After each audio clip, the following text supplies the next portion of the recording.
Hi, I'm Michael, the founder of Seeda, and I'm joined today by Elisa, our Chief Product Officer. And we're very excited to have Chief Marketing Officer of Mate, Dominic, in the studio with us today. Thank you for joining us, Dom. Thanks for having us, Michael. So Dom, let's start at the beginning. Who are Mate and what do they do? Sure. We're Aussie-based telco, so we're a small fish in a big sea with big competitors and big budgets. So we've started. This is our 10th year.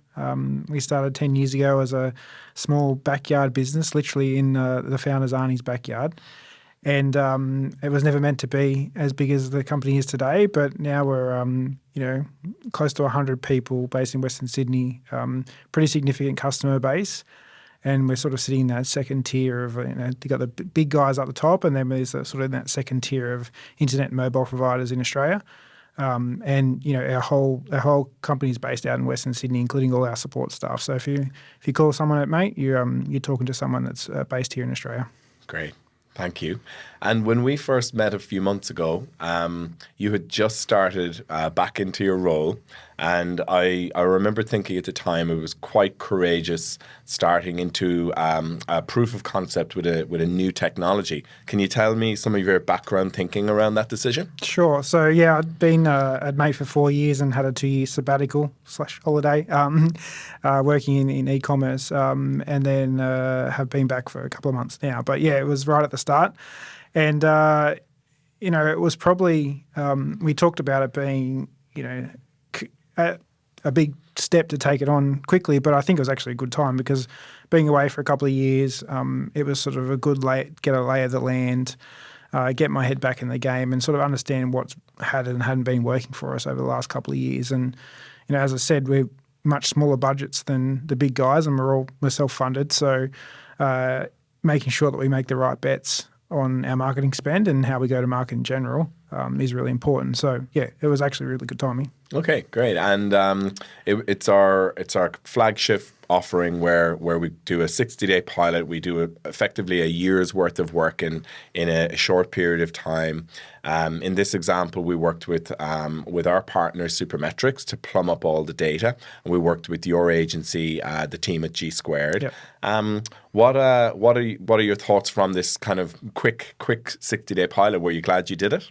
Yeah, look, for a business that operates as we do, like quite lean and we move quite quickly, we're quite agile. It worked really well. There was it's not a real, it's not a whole year commitment to just get some proof of concept, and it wasn't also, especially me coming back into the new role, it wasn't like I was going to spend months and months working through this with you guys. So.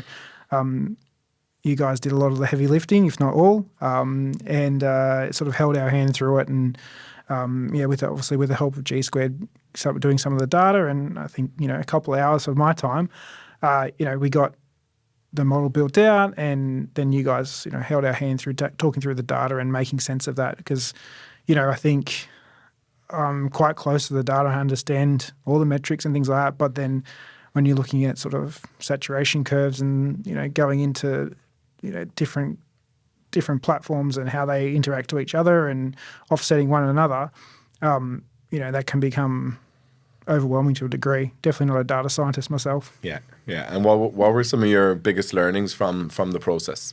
Look, one of the challenges that we've always had is, when we make bets on whether that's we're extending budget or moving budget around or trying something different. And, we're always trying something different. If we can't do just the basic stuff that everyone's doing because we need to stand out in that really cluttered market with big players that have got well-known brands and been around forever. For us, if we try something and it doesn't sort of show a result really quickly, our CFO and CEO are on the door going, what's happening? That's a waste of time. Turn it off. Go back to the traditional, direct response, click attribution method. But, I think that very quickly becomes a downside because, you have this base level of sales that never grow because you're not investing in those long-term plays. And, some of the longer term stuff that we do at the moment, we've done a lot of sports sponsorship. We have ambassadors. We do a lot of radio. And my gut feel was that radio was reaching a saturation point because we weren't getting new audiences in the particular channel we're at. But, you know, that repetition and that long-term play with radio has been one of the most consistent things we've done. And where does that come in? You know, a customer's not necessarily going to hear it and go and switch to us straight away. But in a month, 6 months, 3 years' time, Saturday night they have a bad streaming experience. Sunday morning they come searching for us because they've heard us, 400 times on radio. But so we've never been able to measure that. And I think when you start to look at the direct response platforms give you their data and it's somewhat biased, but you go, oh yeah, that dollar there's cost that click there became a sale. And when you can't do that for a specific channel, or you're looking at those channels individually, you don't sort of see that whole pie come together, and you don't take that time to zoom out and go, okay, all we can really say is, okay, there's total sales here, total website visits, who's contributing what, roughly. So yeah, it's all a bit of a smoke and mirrors, really. Yeah. And I think it's a bit of you take some of the data and a bit of gut feel until you've got data on the page that Seeda have been able to provide through the model that goes, okay, here's a bit more of a cohesive, plan on a page of where everything's coming together. Great.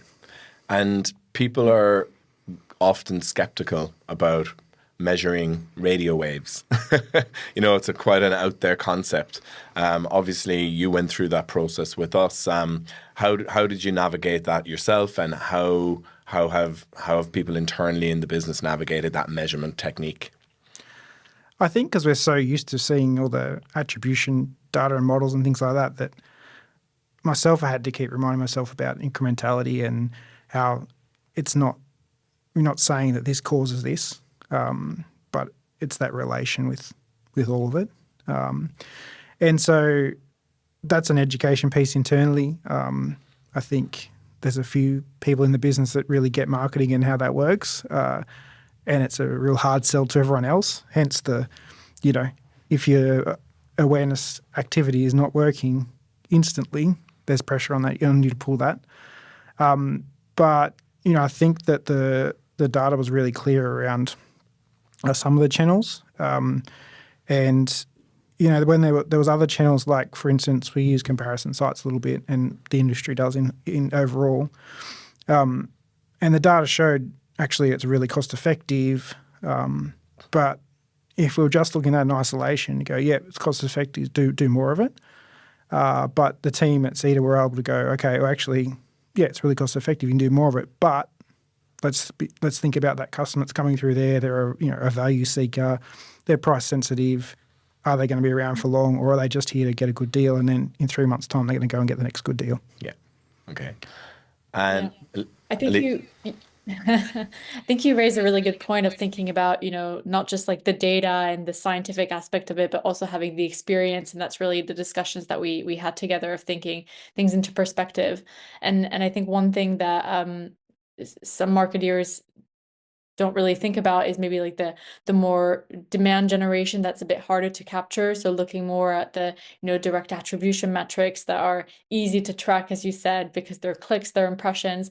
But then when you go down the funnel, it's harder to really know what the impact is. And so I guess my question to this is, how do you balance, pushing for brand development and brand growth, and maybe with metrics that are harder to track versus the more immediate, such as the comparison sites and the Facebook ads? Yeah, look, it's been a challenge over the years.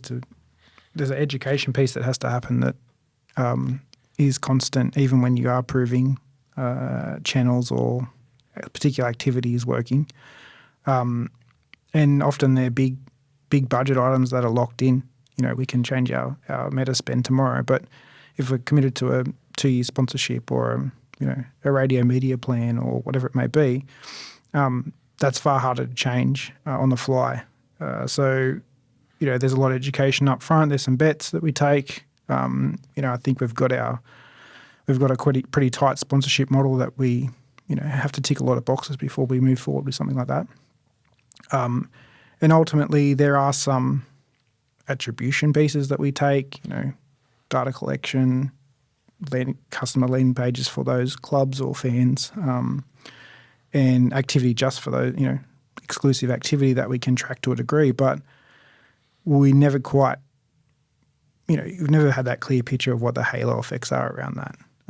For instance, we sponsor the Perth Wildcats in the NBL, and if you live in Perth in particular, and you come to our website and you see the Perth Wildcats, that straight away that's a trust factor that comes into play, and just an authenticity of like, oh, these guys must be, if you've never heard of this before, these guys must be legit.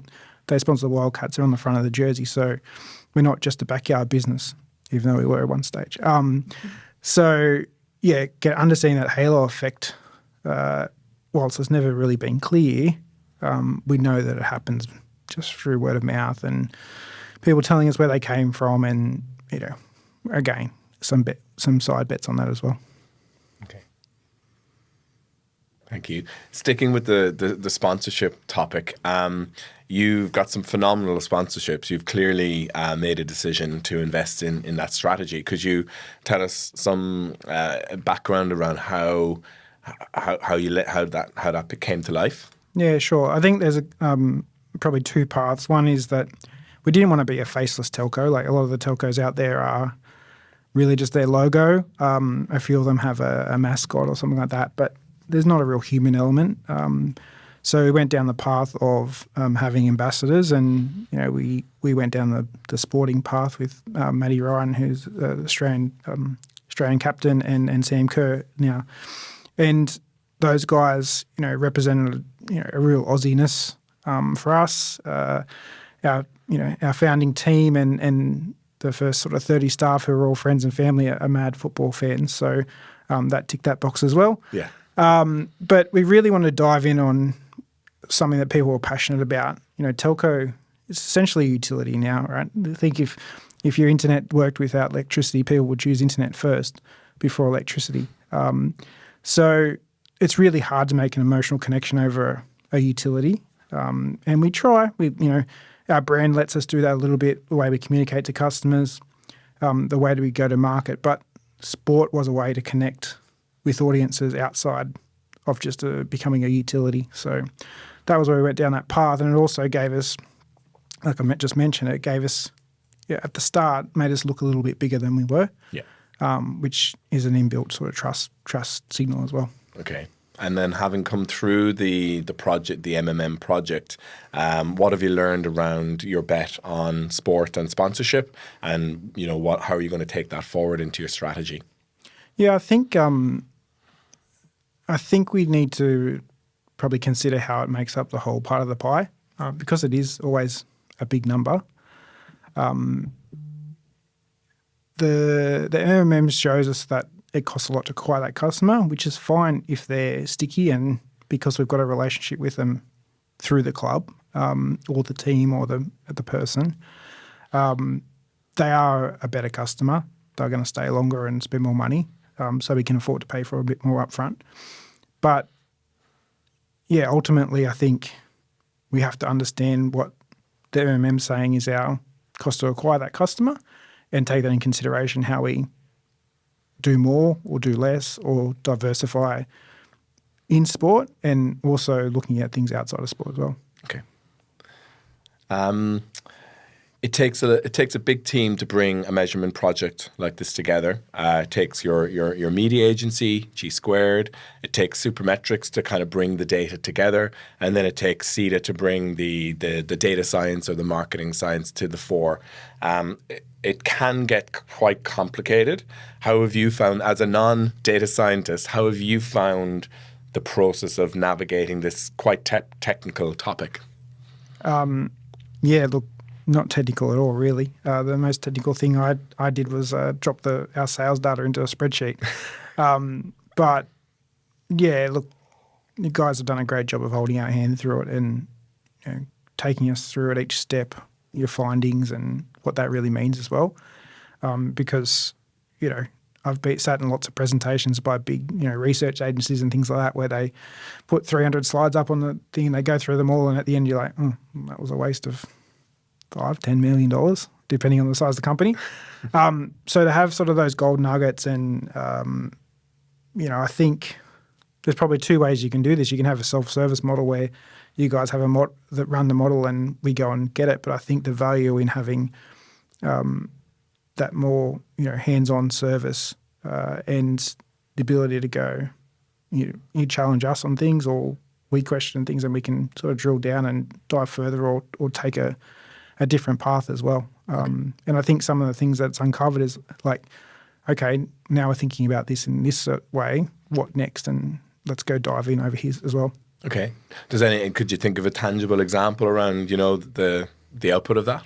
Yeah, sure. I think it's definitely considering, when we look at the acquisition costs by channel that MMM has provided, it's definitely about considering the type of customer that we're getting. And I mentioned about the comparison sites maybe bring a value seeker, but even since the initial pilot, I've had done some more thinking around who our valuable customers are, and that's quite manual work to do at a one-off. Pick a point, so to be able to have that live all the time. And we have a blended CAC across the business, and we have a blended lifetime value and customer tenure, and we're obviously trying to always increase that tenure. But if with doing nothing, but we decided to go after a certain channel or a certain demographic that fits our, a longer tenure and longer lifetime value, then we can worry less about, the CAC that we're getting it for, because we know that they're going to stay for 18 months, 24 months, and we can blend that across there. And we can also do better deals up front. We've got a really, really strong deal in market at the moment for the first 6 months. But, at month 7, we're behind the ball. So if that customer leaves, we're back at square one, whereas that customer stays for 3 years because they came through a good channel. We paid a bit more to get them. We gave them a better deal. And they fit our profile of someone that's going to stick around for 3 or 4 years, then that customer is far more valuable to us long term. Great. And what were some of the blockers before the project that kind of made it harder for you to see those golden nuggets? I think attribution's part of it, right? Like you go, the comparison sites. The model for a comparison site is generally a cost per click to your site, and then we take a bet on conversion rate, so we know that the customer that we get through that channel is X dollars, and we probably haven't done the work to go, that customer's going to stay for this long, so we can afford to pay more or less for them. And on paper, on a spreadsheet, when you start to do that, those numbers force you down a path and go, okay, well, comparison site, Meta, Google, whatever those attribution paths are, you go, okay, well, we can spend more money there because that customer's cheap. Whereas we're not thinking about, are they cheap customers that we're going to lose quickly? So we should have paid more for them over here through sponsorship or better offers or whatever it may be. And we also have a big component of our business that's this channel sales. So something that we haven't dived into yet, but we can. And where are they affected? Like, sure, they probably see all of our touch points, but ultimately they're also got someone that they know, friend or family member, who's referring them at the end point. So that's probably something else for us to dive in at some point and go, okay, well, where else are they being exposed to our brand? And do we carve off some of that spend to acquire that customer as well? Yeah. And sorry, I say you go.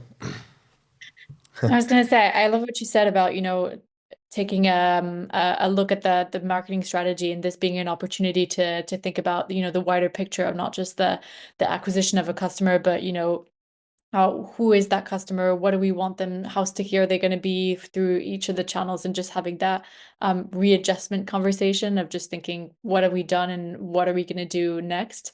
I guess this is a very common question amongst a lot of CMOs or executives that are thinking about, their strategy over the next years and how marketing can support that. What would be your advice for someone that, hasn't started MMM or hasn't had any measurement done before on how to get that first step or even start thinking about marketing holistically? Sure.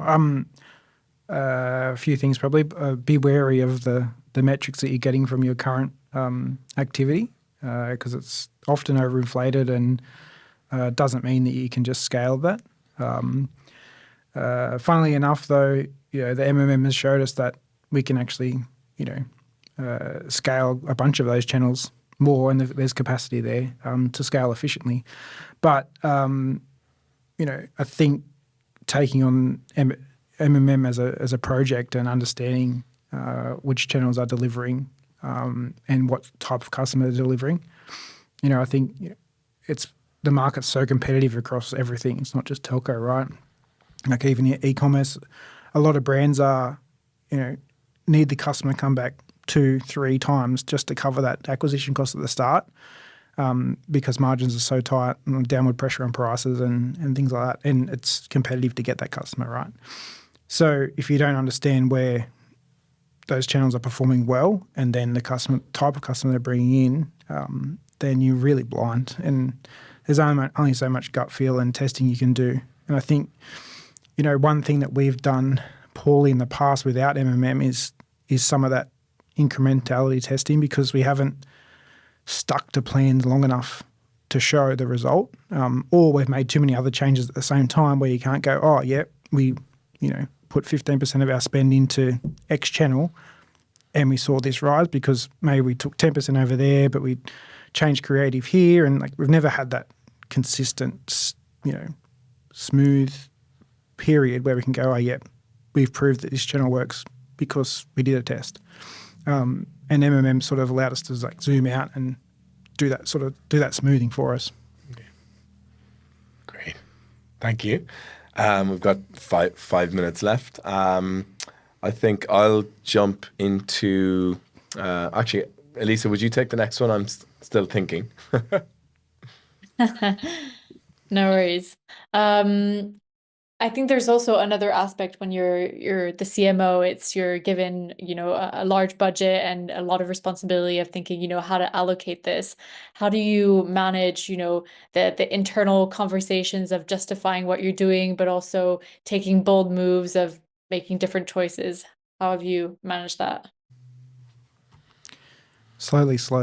I think the hardest conversations is after you've spent the money and it hasn't worked or hasn't worked like it needs to. And I think, as I said before, we've struggled to stick to some things long term because they haven't shown that direct result or have really had to fight to hold them. But, I think one thing that once the model is created and we've got the results for MMM, one thing that excites me is about going, okay, well, we've got 10% more budget this month, or we've got some funding that this quarter we're going to do let's throw it in and see what the model recommends. And vice versa, as I said before, as a small privately funded business, sometimes we have to reduce budget. Okay, so what does that, where should we pull that from? We're just going to pull everything down slightly. But MMM allows us to go, okay, we're going to have a 10% or a 15% reduction this quarter. Let's do it efficiently. And that's the real value that I see around that planning and forecasting future activity. Okay. Thank you.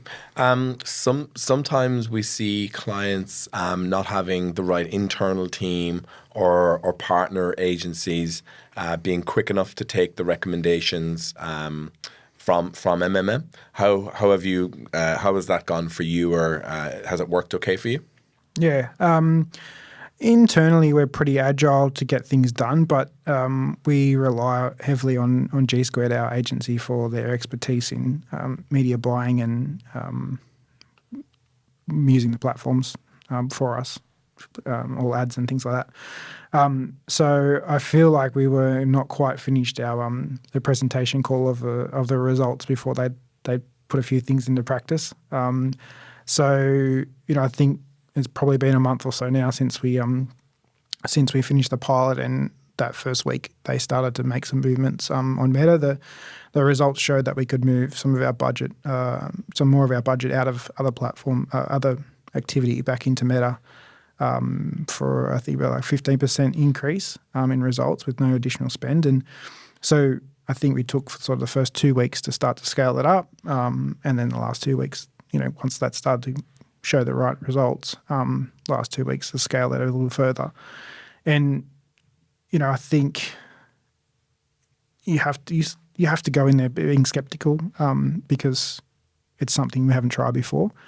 But also when you are taking someone's, when you're normally using someone's experience and gut feel to a degree, and then you're overlaying data, then you're always going to be more accurate with that data overlay. And it gives you a bit more confidence to go, okay, we'll take it from there and spend it there because there's something that's supporting it. It's not just let's give it a go. Yeah. Yeah. And are you happy with the results so far? Yeah, 100%. As I said, we saw those results come back as we started scaling slowly, and we've pushed further there. And I think, we've done some modelling out. I think we did another 15% increase in budget, and that's still scaled really efficiently. So there's definitely room overall to scale our budget, and then within certain channels to scale more. And then it also gives us a bit of a time to think about, okay, well, some of those channels aren't performing as well. Do we reduce spend there? Do we need to change our tack there? Or some of those ones that are more contractual, that's a hard word, when they come time to renew those or review those, how are we thinking about them as a channel we go to market? Are we just doing them as a brand play or as awareness, and we're happy with that and we're comfortable there? Or do we think actually if we redirected some of that spend back into those other better performing channels that we would do, rising tide lifts all boats? Great. Thank you. Elisa? I was maybe gonna ask an opening question. What's next for Mates? What are the next big things that you're planning to do? Yeah, we've got a big year plan coming up. There's always lots of challenges as a small business, and you have to ride them. And we don't have a 500-person marketing team; it's pretty lean. But for us, the next year we sort of want to get out that clutter even further and do more things that are not expected. So we've got some rebranding that we want to work on, which is sort of a fun campaign we want to bring to market. More content. Not just around ad content, but memorable content, and also a lot of educational content. There's some big changes happening with NBN this year around speed upgrades. So, we want to educate our own customers, but also entice people to come to Mate for the support and the experience that they deserve. And Telco gets a bad rap, and rightly so. A lot of big players have done things the same for a long time, and we started 10 years ago to do things differently. And we were the first ones to sort of do no contracts, unlimited data, and one of the few at the time to have an Aussie-based team. And so we've still kept those values internally. And when customers come to us, I think they really appreciate having that someone they can talk to that speaks their language, that doesn't transfer them 600 times to get a result. So definitely sticking to our core, values, but also trying to do things differently and be memorable, so that when people are with us, they want to stay, and when people are looking for a new provider, they either think of Mate, or when they go looking for one, they see Mate and they go, oh yeah, I've heard of those guys. They're the insert their memory there. Yeah, great. Thank you. Final question.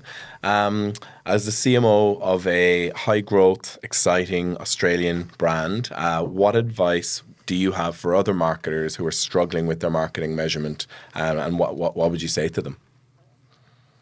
Yeah, look, I think there's no better time to zoom out and have a look at things like, everything's getting more expensive every day.